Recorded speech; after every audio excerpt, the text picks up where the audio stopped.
ഒരിക്കലും നടുവേദന ഉണ്ടായപ്പം doctor scan ചെയ്യിച്ചു. MRI സ്കാനിൽ ഡിസ്കിന്റെ പ്രശ്നമുണ്ട്, ഡിസ്ക് ബൾജ് ആയിട്ടുണ്ട് എന്ന് പറഞ്ഞു. ഡിസ്ക് ബൾജായി ഞരമ്പിന് കംപ്രഷൻ വന്നിട്ടുണ്ട്, ഞരമ്പ് കുടുങ്ങി നിൽക്കുകയാണ് എന്നൊക്കെ പറഞ്ഞു. പിന്നീട് അങ്ങോട്ട് എപ്പം നടുവേദന ഉണ്ടാകുമ്പോഴും ഇതെല്ലാം ഡിസ്കിന്റെ പ്രശ്നമാണ്, ഞരമ്പിന്റെ പ്രശ്നമാണെന്ന് പറഞ്ഞിരിക്കാൻ പാടില്ല. ചിലപ്പോൾ നിസ്സാരമായ കാരണങ്ങൾ കൊണ്ടൊക്കെ ഉണ്ടാവും. ഈ ഡിസ്കിന്റെ പ്രശ്നം ഉണ്ടായിരിക്കെ തന്നെ ഉണ്ടാവുന്ന പല നടുവേദനകളും ഇതുമായിട്ട് ബന്ധമുള്ളതായിക്കൊള്ളുന്നില്ല.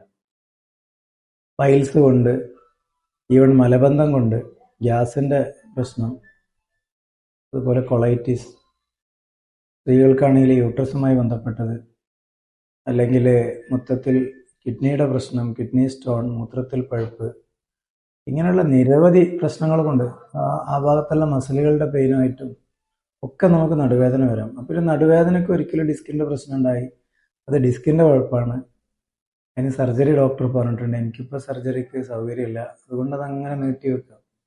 അങ്ങനെ ചില ആളുകൾ മൂത്രത്തിൽ പഴുപ്പായിരിക്കാം വന്നിട്ടുണ്ടാവാം, അല്ലെങ്കിൽ ചെറിയ സ്റ്റോൺ ആയിരിക്കാം, അത് പിന്നെ കിഡ്നിയെ ബാധിച്ച് സങ്കീർണമായൊക്കെ പോവാം.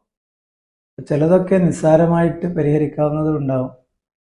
ഇനിയിപ്പോൾ ഡിസ്കിന്റെ പ്രശ്നം സർജറിയാണ് പറഞ്ഞതെങ്കിൽ ആ സർജറിക്ക് സൗകര്യമില്ലെങ്കിൽ, സർജറി ചെയ്യാനുള്ള സാഹചര്യം നിലവിലില്ലെങ്കിൽ, അല്ലെങ്കിൽ ഡോക്ടർ തന്നെ സർജറി അത്ര ഒരു കോൺഫിഡൻസ് പറഞ്ഞിട്ടില്ലെങ്കിൽ ഇപ്പം അങ്ങനെ പോട്ടെ, സർജറിയാണ് വേണ്ടത്, പക്ഷെ സർജറി ചെയ്താലും അത് അങ്ങനെയൊക്കെ പറയുകയാണെങ്കിൽ നമുക്കൊരു കൺസർവേറ്റീവ് മാനേജ്മെന്റ് ഓപ്ഷൻ എപ്പോഴും ഉണ്ടാവും.